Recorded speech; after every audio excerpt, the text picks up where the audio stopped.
មិនក្រែងច្បាប់ទាល់តែសោះដីប្រពន្ធមួយគូនៅក្នុងស្រុកឆែបហ៊ានសាងសង់ផ្ទះល្វែងរំលោភដីសាធារណៈទាំងអាជ្ញាធរចុះហាមឃាត់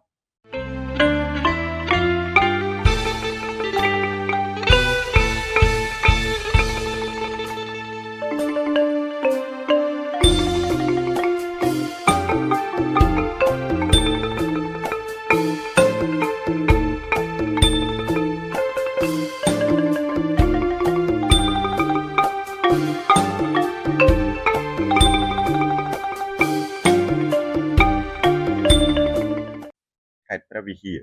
ករណីសំណង់ផ្ទះល្វែងមួយកន្លែងកំពុងបន្តសាងសង់រំលោភបំពានយកដីសាធារណៈរបស់រដ្ឋយ៉ាងគគ្រឹនស្ថិតនៅក្នុងភូមិឆែបលិចភូមិឆែប1ស្រុកឆែបខេត្តព្រះវិហារបើទោះបីជាមានការចុះមកហាមឃាត់និងធ្វើកំណត់ហេតុផ្អាកជាបណ្ដោះអាសន្នពីសំណាក់អាជ្ញាធរមូលដ្ឋាននិងមន្ត្រីជំនាញយ៉ាងណាក៏ដោយយោងតាមប្រភពព័ត៌មានពីប្រជាពលរដ្ឋរស់នៅក្នុងមូលដ្ឋានបានឲ្យដឹងថាម្ចាស់សំណង់ផ្ទះល្វែងខាងលើនេះត្រូវជាប្តីប្រពន្ធនឹងគ្នាដោយប្តីមានឈ្មោះជួបចិត្តនិងប្រពន្ធឈ្មោះពូជសុភីសំណង់ដែលកំពុងតែដំណើរការសាងសង់នេះបានរំលោភបំពានយកដីសាធារណៈរបស់រដ្ឋដែលមានទំហំរហូតដល់ទៅ2ម៉ែត្រគុណនឹង18ម៉ែត្រប្រភពព័ត៌មានដដែលបានបន្តទៀតថាកន្លងមកទាំងក្រុមអាជ្ញាធរដែនដីនិងមន្ត្រីជំនាញបានចុះទៅដល់ទីតាំងផ្ទាល់ដើម្បីធ្វើការត្រួតពិនិត្យព្រមទាំងបានរៀបចំកំណត់ហេតុហាមឃាត់មិនឲ្យមានការសាងសង់បន្តទៅទៀតនោះទេដើម្បីរងចាំការដោះស្រាយប៉ុន្តែម្ចាស់សំណង់ឈ្មោះជួបចិត្ត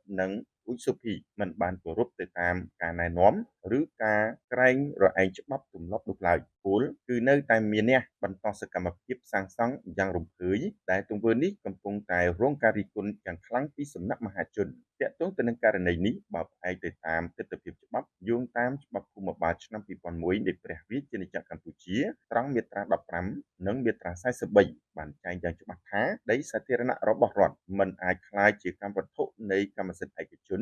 ឬការកាន់កាប់ដោយខុសច្បាប់បានឡើយជាងនេះទៅទៀតយោងតាមមាត្រា